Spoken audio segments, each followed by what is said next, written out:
Hi.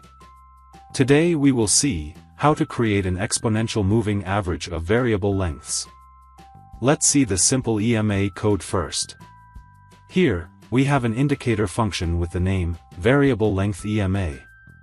First, we derive an EMA of length 50. The source of the EMA is close. And then, we simply plot the EMA.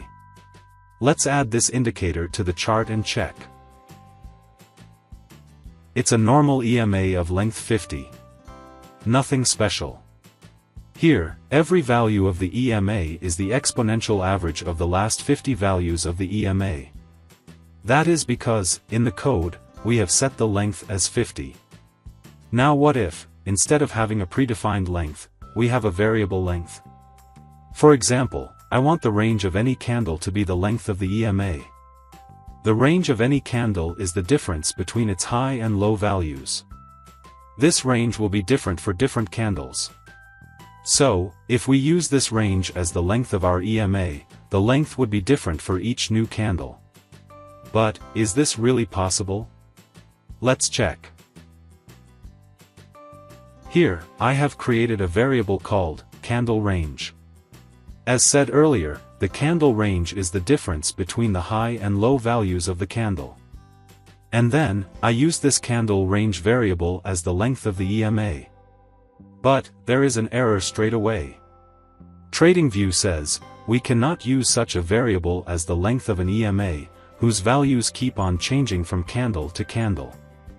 So what's the solution? The solution is to use the actual formula which derives an EMA value. Let's check it.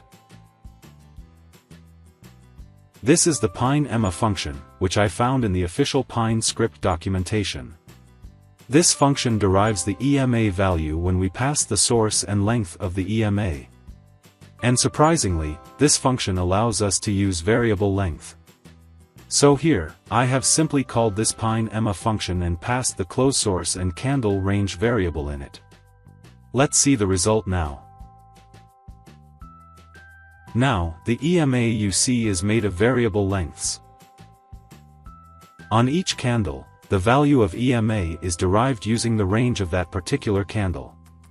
The link to download this code is given in the description box under this video. So that's it. That's how you can create an exponential moving average of variable length.